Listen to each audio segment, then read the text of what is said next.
"The king sent me," said the spy master to the prince grimly. Prince, who had adamantly requested not to be disturbed, found himself in a precarious position. His father's insistence and the spy master's urgency left him in a state of worry. With Cinderella by his side, he reluctantly granted the spy master an audience. The spy master vehemently objected to Cinderella's presence in the meeting. He insisted it was a private matter concerning the king, and should remain between them. The prince apologized to his newlywed, and she accepted with a smile. She knew he would tell her eventually. He was so in love with her. After Cinderella left, the spy master checked that nobody was eavesdropping on them and closed the door. Then he said, "Your Highness, I'm taking a significant risk by telling you the following. But my duty to my king and this country is heavier than my life. And God help me." The prince, his mind a whirlwind of confusion, remained silent, the tension in the room palpable.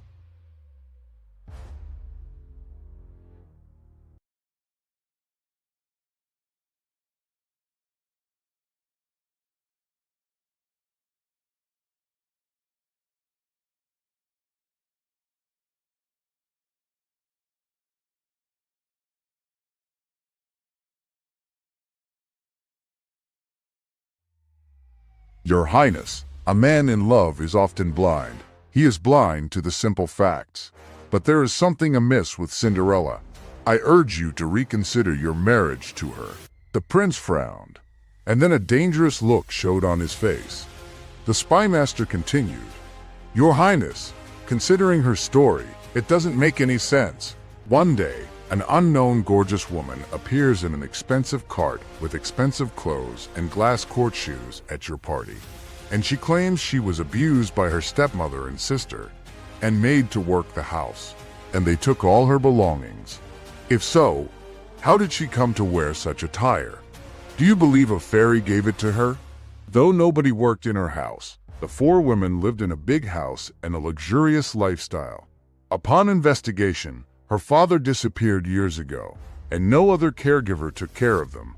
How did they maintain such a life? Besides, who wears a glass shoe? It takes a skilled glassworker to make them. We don't know anybody who can do it in our kingdom. All the rich people in the party didn't have any. She claims that her magical clothes and carriage disappeared into thin air in the middle of the night, but her glass shoe didn't. She left early and left an expensive shoe on the floor for you to find. How did a shoe she danced all night with fall from her leg at that specific moment? Was it all a deliberate act to get your attention?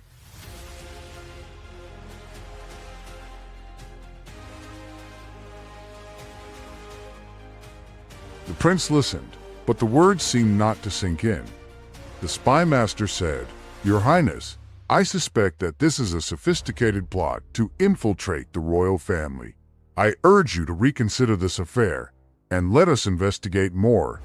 The prince shrugged and said, "You are delusional. Cinderella is a sweet girl who went through hard times, and the universe smiled and gives her a helping hand. She is harmless and very beautiful. I feel fulfilled with her. And I don't think I will find happiness with another." The spy master protested, but the prince hushed him. He stood up and said, "My decision is final. You are dismissed." The spy master left in anger, going back to the palace. Cinderella watched the affair from her magic mirror. She had to get rid of this spy master as soon as possible. As for the prince, he was deep in her grasp, and his turn would come someday. Then, she has to take care of the royal family.